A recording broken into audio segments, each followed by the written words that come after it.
வேட்டையன் படத்தினுடைய அந்த அப்டேட் என்னென்னா ரிலீஸ் டேட் அப்படின்னு ஏற்கனவே தெரிஞ்ச ஒரு விஷயந்தான்.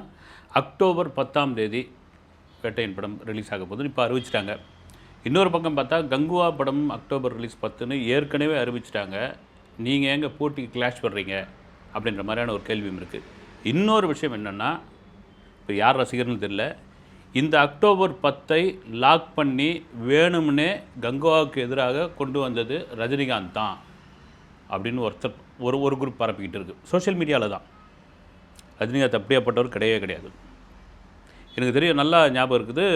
அந்த இன்டர்வியூ நான் பார்த்தேன்னு நினைக்கிறேன். அது டெல்லியிலையா அல்லது ரிஷிகேஷ்லையான்னு தெரியல. ரஜினிகாந்த் வந்து இமயமலைக்கு போகும்போதோ இல்லை டெல்லிக்கு போகும்போதோ அங்கே இருக்கிற சாமியார்களை அவர்கள் வந்து அந்த சாதுக்களை மீட் பண்ணுறப்போ பேசிக்கிட்டு இருக்காங்க. அந்த சாதுக்கள் வந்து இப்போ என்ன படம் பண்ணிக்கிட்டு இருக்கீங்கன்னு கேட்குறாங்க. இப்போ வந்து கூலின்னு ஒரு படம் வந்து ஷூட்டிங் போக போகிறேன், நான் ஏப்ரல் மே மாதத்தில் போக போகிறேன். இப்போ வந்து வேட்டையன் ஒரு படம் பண்ணிக்கிட்டு இருக்கேன்னா அந்த வேட்டையன் படம் எப்போ ரிலீஸ் ஆகும் அப்படின்போது அவர் டீஃபால்ட்டாக ஒரு டேட்டை சொல்கிறார், வந்து அக்டோபர் 10 அப்படின்னு. இதுதான் அக்டோபர் 10ன்னு சொல்கிறார். நீங்கள் ரஜினிகாந்த் சில விஷயங்களை வந்து அவருக்கு தோன்றுவதை சொல்லி அது சக்ஸஸ் ஆனது உண்டு. அதுக்கு பல சம்பவங்கள்லாம் இருக்குது, நிறைய சம்பவங்கள் இருக்குது. படையப்பா கதை ரெடி பண்ணியாச்சு, என்ன டைட்டில் வைக்கலான்னு ரஜினி சார்கிட்டே ஒப்படைச்சிருவோம் அப்படின்றாரு கே.எஸ். ரவிக்குமார். 6 படையப்பா அப்படின்னு முடிவு பண்ணுறார். அண்ணாமலை படத்தினுக்கு கதை டிஸ்கஷன் முடிஞ்சிச்சு. டைட்டிலுக்கு வந்து எல்லோரும் உட்காந்து எந்த டைட்டில் வைக்கலாம் ஏது வைக்கலான்னு கவிதாலயா டீமே வந்து பெரிய டிஸ்கஷன் ஓடிக்கிட்டே இருக்குது. உள்ளே ரஜினி வர்றாரு, கே. பாலச்சந்திரன் சார் இருக்கார். சார் ரஜினியை வந்துட்டார் சொல்லட்டோமே அப்படின்றாரு. கொஞ்ச நேரம் யோசிக்கிறாரு. படத்தோட பேர் அண்ணாமலை அப்படின்றாரு. ஒருத்தர் அங்கேருந்து அரோகரா அப்படின்னு குரல் கொடுத்தாராம். வந்து பாலச்சந்திரன் சார் சிரிச்சாராம். ஆனால் அண்ணாமலையோட வெற்றி, அந்த கதை, அந்த டைட்டிலோடு இருந்த அந்த கதை வேறு விதம்.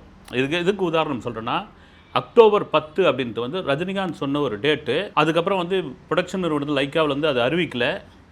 கங்குவா படத்தினுடைய ப்ரொடியூசர் ஞானவேல் ராஜா சொல்லியிருந்தார், ரஜினி சார் படம் வந்தால் அதற்கு போட்டியாக எங்கள் படத்தை விடமாட்டேன், அது ஒரு விஷப்பரீட்சை, அதுக்குள்ளே நாங்கள் போக மாட்டோம், அதுக்கு நாங்களே கயிறு கட்டின்னு உள்ளே குதிக்கிறதுக்கு சமம் அப்படின்லாம் சொல்லியிருந்தார். வந்து அது உண்மையும் கூட.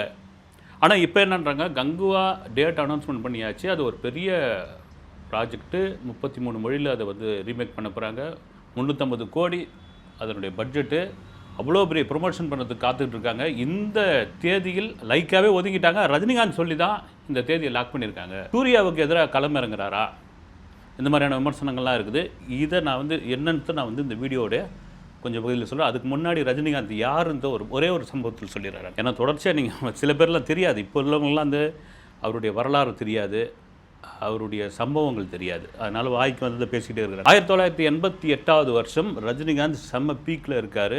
பீக்கில் இருக்கிற சமயத்தில் பஞ்சி அருணாச்சலம் அவர்கள், இளையராஜாவை கண்டுபிடிச்சார் இல்லையா, அந்த பஞ்சி அருணாச்சலம் தயாரிப்பாளர், கதை வசனகர்த்தா, இயக்குனர், தமிழ் சினிமாவில் மிக முக்கியமானவர். அவர் வந்து அவர் கதை எழுதின, வசனம் எழுதின எத்தனையோ படங்கள் ரஜினிக்கு கமலுக்கு சூப்பர் டூப்பர் ஹிட். இவங்க ஸ்டார் வேல்யூ வரத்துக்கு பஞ்சி அருணாச்சலம் அவர்களும் ஒரு காரணம். அப்படியாப்பட்டவருக்கு ஒரு ஃபைனான்சியல் டைட் ஒன்று ஏற்படுது, பண நெருக்கடி ஏற்படுது. எல்லாருக்கும் வரும் வந்து, எவ்வளோ பெரிய ஆட்களாக இருந்தாலும்.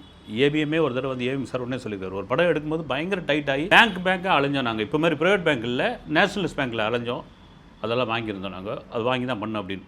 அப்படி ஒரு நெருக்கடி ஏற்படுது. அந்த நெருக்கடி ரஜினி காதுக்கு போகுது. காதுக்கு போனோடனே பஞ்சு சார் உங்களுக்கு என்ன பிரச்சனை அப்படின்னு கேட்குறாரு. சார் அவர் தயங்குறாரு, வந்து ஒன்றும் ஒரு பிரச்சனை இல்லை அப்படின்னு. அவருடைய டேட் இருக்கு இல்லையா, கால் ஷீட்டு, எப்போவுமே நான் கூட போன பேட்டியில் கூட சொல்லியிருக்காரு, ரஜினிகாந்த் அவர்களுடைய கால் ஷீட் டேட்டை அவர் தான் பார்ப்பார், அவர் மேனேஜர்லாம் கிடையாது. அப்போ என்ன பண்ணுறாரு, அவரே அதை பிரித்து பார்த்து, சார் ஒரு 12 நாள் உங்களுக்கு போதுமான்றாரு. அப்படி ஒரு மகிழ்ச்சி பஞ்சி அருணாச்சலம் அவர் முகத்தில். எங்கள் பொன் முட்டையிடம் வாத்துங்க, ஒவ்வொரு நாளும் ஒவ்வொரு முட்டை. ரஜினிகாந்தோட கால் ஷீட்டு 3 நாள் கால் ஷீட் கிடச்சா போதும், அந்த படத்தை படம் ஆகிக்கலாம். 12 நாள்ன்றாரு, அவ்வளோ மகிழ்ச்சி, நீங்கள் எது கொடுத்தாலும் ரைட்டுன்றாரு. அந்த சமயத்தில் எம்ஜிஆர் மறைவுக்கு பிறகு அரசியலில் ஒரு வெற்றிடம் வெயிட் பண்ணிக்கிட்டு இருக்குது. அந்த வெற்றிடத்தை நிரப்பக்கூடியவர் ரஜினிகாந்த்னு முடிவு பண்ணி வச்சுருக்காரு, நடிகர் அதை வந்து ரஜினிகிட்ட டைரெக்டாக டிஸ்கஷன் பண்ணுறாரு. ஆனால் ரஜினி மறுக்கிறார். சார் வேணாம், எனக்கு அரசியல் சரிப்பட்டு வராது. ரசிகர்கள் எல்லா கட்சியிலும் இருக்கிறாங்க, அவங்கள வந்து நான் திரும்ப கூப்பிட்டு எனக்கு அரசியல் சரிப்பட்டு வராது சார், விட்டுருங்கன்றாரு. ஆனால் ஷோவுக்குள்ளே ஒரு இது, ஏன்னா எம்ஜிஆருடைய வெற்றிடத்தை ரஜினிகாந்தால் மட்டும்தான் நிரப்ப முடியும்னு அவர் வெயிட் பண்ணிக்கிட்டு இருக்காரு. இந்த 12 நாள் கால் ஷீட் கிடைக்குது. பிஆர்ட்ஸ் கிரியேஷன், பஞ்சி அருணாச்சலம் தயாரிப்பில் குரு சிஷ்யன் படம். பிரபு வெயிட் பண்ணியிருக்கார், பிரபுக்கு தூக்கி உள்ளே போடுறாங்க, குரு சிஷ்யன் உருவாகுது. அந்த படமே கம்ப்ளீட்டாக 21 நாளில் முடிச்சுக்கிறாங்க. பாருங்கள், ஒரு படத்தையே 21 நாள் டாக்கி போர்ஷன் முடிச்சிடு ஃபஸ்ட் காப்பியே முடிச்சிடுறாங்க. இன்றைக்கி ஒரு படம் எடுக்கிறாங்க, வருஷக்கணக்கில் எடுத்துக்கிட்டு இருக்காங்க. எடுத்து முடித்தாச்சு. முடித்த பிறகு அந்த படம் ரிலீஸ் ஆகுது. Super duper hit. ஒரு சாதாரண கதை தான், ஒரு பழிக்கு பழி வாங்குற கதை, வேறு ஒன்றும் இருக்காது. ஆனால் காமெடி, த்ரோட் காமெடி பண்ணியிருப்பாங்க. நீங்கள் ரஜினிகாந்த் கொடுத்த அந்த 12 நாள் கால் ஷீட்டை படம் முழுக்க யூஸ் பண்ணியிருப்பாங்க. வினு சக்கரவர்த்தி ஒரு ஃபேவரட் ஒன்று இருக்கும், வந்து இப்போ என்ன பண்ணுவீங்க, இப்போ என்ன பண்ணுவீங்கன்ட்டு ஒரு டைலாக் ஒன்று பேசுவார், வந்து ஒரு போலீஸ் ஆஃபீஸராக இருக்குது. இதெல்லாம் தாண்டி சோ அவர்கள் இந்த படத்தில் இருப்பார். ரஜினி சொல்லி சோ வந்துடுவார், உள்ளே வருவார். இதான் சரியான சந்தர்ப்பம்னு சொல்லி சோ அந்த படத்தில் சில அரசியல் நையாண்டி பண்ணியிருப்பார். அது பெரிய ஹிட்டாச்சு. குறிப்பாக வந்து அவர் யோசனை பண்ணுவார் ஏதோ ஒன்றுத்துக்கு. அப்போ யோசனை பண்ணும்போது இந்த கையை என்ன பண்ணார், இப்படின்வார். அப்போ தியேட்டரில் செம கிளாப்ஸுங்க. அப்போ ரஜினிக்கு ஒரு பெரிய அரசியல் ஆதரவுலாம் பெருகுச்சு. ஆனால் ரஜினி அப்படியே ஒதுங்கிட்டார். சரி, ஓகே. இந்த படம் இதே 88வது வருஷம் இன்னொரு சம்பவம் நடக்குது. தேவர் ஃபிலிம்ஸு 2ஆக பிரிஞ்சிருக்குது. ஒரு பக்கம் வந்து மகன், இன்னொரு பக்கம் வந்து மருமகன். தேவருடைய மகன், மருமகன் 2. அதுக்கு காரணம் என்னென்னா, அன்னை பூமின்னு ஒரு முதல் தமிழில் 3D படம் ஒன்று எடுக்கிறாங்க. அது வந்து ஒரு விஷப்பரிச்சுன்னு கூட சொல்லலாம். அந்த 3D படம் விஜயகாந்த் தான் ஹீரோ. அந்த படம் பெரும் நஷ்டத்தை சம்பாதிக்குது. ஓஹோன்னு இருந்த தேவர் ஃபிலிம்ஸ் அப்படி இறங்கி கீழே வந்து நிற்குது. இந்த விஷயம் ரஜினி காதுக்கு போகுது. தேவருடைய மகன் தண்டாயுதபாணி அவர் கான்டாக்ட் பண்ணி பேசுகிறார். என்ன உங்களுக்கு பிரச்சனைன்றாரு. இதுதான் சார் அப்படின்னு. அதே போல் ரஜினிக்கு டைட்டான கால் ஷீட்டு. ஒரு 3 வருஷத்துக்கு கால் ஷீட் வந்து பிஸியாக இருக்குது. மறுபடியும் அந்த டேட்டெல்லாம் அப்படி கலைச்சி போட்டு இது பண்ணுறாரு, ரெடி பண்ணுறாரு. அவங்களுக்கு ஒரு குறைஞ்ச கால் ஷீட்டில் ஒரு டேட் ஒன்று சொல்கிறாரு. ஒரே மகிழ்ச்சி ஆகிடுது. யார், தேவருடைய மகன் மகிழ்ச்சி ஆகிடுது. படம் பண்ணுங்கன்றாரு. அப்படியே குரு சிஷ்யனுடைய வெற்றி. அதே பாணியில் ரஜினி, பிரபு படம் தர்மத்தின் தலைவர் ரொம்ப குறுகிய காலத்தில் எடுத்து அந்த படம் சக்ஸஸ். ஒரே வருஷத்தில் பாருங்கள். அடுத்து இன்னொருத்தர் ரொம்ப நாளாக வெயிட் பண்ணிகிட்ருக்கார். ஏம்பா, நான் தானே உன்னை பரட்டையாக அறிமுகப்படுத்தினேன், பரட்டையாக நடிக்க வச்சேன், போகிற இடம்லாம் பரட்டன்னு உன்னை கூப்பிட்டது அவங்க தானே, இது எப்படி இருக்குது அப்படின்ற டயலாக் பேச வச்சு நான் தானே, என் கம்பெனிக்கு ஒரு படம் பண்ணி கொடுப்பா. வேறு யாரும் இல்லை, இயக்குனருமே பாரதி ராஜா. அதே வருஷம் மறுபடியும் ஒரு கால் ஷீட்டை பிரித்து கொடுக்குறாரு. அந்த படம் தான் கொடி பறக்குது. பயங்கர எதிர்பார்ப்பு. காரணம் என்னென்னா, இயக்குனருமே ஒரு பக்கம், சூப்பர் ஸ்டார் இன்னொரு பக்கம், 2 பேரும் சேர்ந்த காம்பினேஷன். 16 வயதினருக்கு பிறகு ரஜினியோடைய ஒரு லுக்கு ஒன்று வெளியிட்டிருப்பாங்க.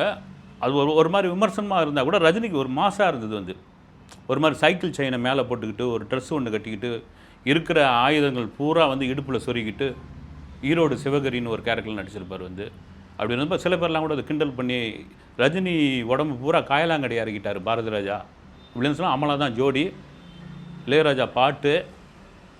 படம் பயங்கர எதிர்பார்ப்பு. முதல் நாள் நாங்களாம் முண்டி அடித்து நிற்கிறோம் கூட்டம். ஒரே ஷோவில் படம் அவுட்டுன்ட்டாங்க. ரஜினி அந்த கேரக்டரில் பார்க்க முடியல, அவுட்டுன்ட்டாங்க. ஆனால் பாட்டெல்லாம் சூப்பர் டூப்பர் ஹிட்டு. ரஜினியால் கூட ஒரு தோல்வி படம் தர முடியும் அப்படின்னு பாரதி ராஜா இதை வேணும்னே பண்ணார்ன்ற மாதிரி விமர்சனங்கள்லாம் இருந்தது. ஏன்னா பாரதி ராஜாவுக்கும் ரஜினிக்கும் எப்போயுமே ஒரு டக்காக போய்கிட்டே இருக்கும். எப்படியா நீ எப்படி கை காலெலாம் ஆட்டி நடிக்கிறேன், ஆனால் வந்து அந்த படம் ஹிட் ஆகிடுது, ஓடிடுது அப்படின்லாம் சொல்லிட்டு இருக்கேன். இப்போ பாருங்கள், ஒரே வருஷத்தில் ஒரு மாஸ் ஹீரோ 3 படங்களுக்கு அதுவும் உதவி பண்ணியிருக்காரு. அவர்களுக்கு ஒரு நன்றி கடனுக்காக உதவி பண்ணியிருக்காரு. இது யார் பண்ணுவாங்க அப்படின்ற ஒரு கேள்வி தான்.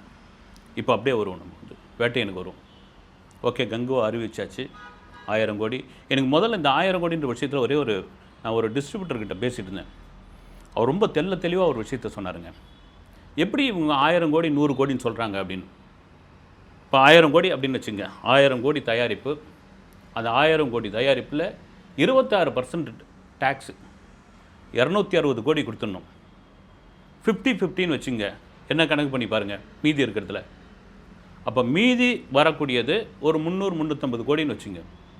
நீங்கள் படத்தை ஒரு 50 கோடியில் 60 கோடியில் எடுத்துருந்தீங்கன்னா ரைட்டுங்க. நீங்களே 500 கோடியில் எடுத்துக்கிட்டு 1000 கோடி வரும் 1000 கோடி வரும்னா எப்படி இது சாத்தியமா அப்படின்ற ஒரு கேள்வி. இந்த 100 கோடி பஞ்சாயத்துக்கும் அப்படி தான். 100 கோடிக்கு அடிச்சிச்சு, 100 கோடி அடிச்சிச்சு, 26% டேக்ஸு, அப்புறமா 50-50, இதை தாண்டி உங்களுடைய பட்ஜெட் என்ன? குறைஞ்ச பட்ஜெட்டில் எடுத்து நீங்கள் 100 கோடி அடிச்சிங்கன்னா அதுதாங்க ரியல் வெற்றி. இல்லை 1000 கோடி அடிச்சிங்கன்னா அதான் ரியல் வெற்றி. தமிழில் 1000 கோடி இல்லை, ஆனால் ஜெயிலர் 1000 கோடிக்குள் வர வேண்டிய ஒரு படம் தான் அது. அந்த நார்த்தில் ஓடிடி பிரச்சனை, அது இது சில வியாபார குளறுபடிகள்லாம் ஒரு 600-650 கோடி வந்தாச்சு. நிச்சயமாக கங்குவா ஒரு பக்கம் இருக்குது. ஏன்னா அக்டோபர் 10 ஒரு ஆயுத பூஜை லீவு, தொடர்ச்சியாக 4 நாள் வரப்போகுது ஆயுத பூஜை.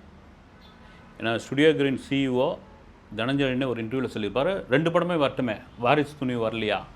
1200 ஸ்க்ரீன்ஸ் இருக்குது தமிழ்நாட்டில், 600 இல்லைனா வந்து 60-40 ஏதாவது பிரிச்சுங்க.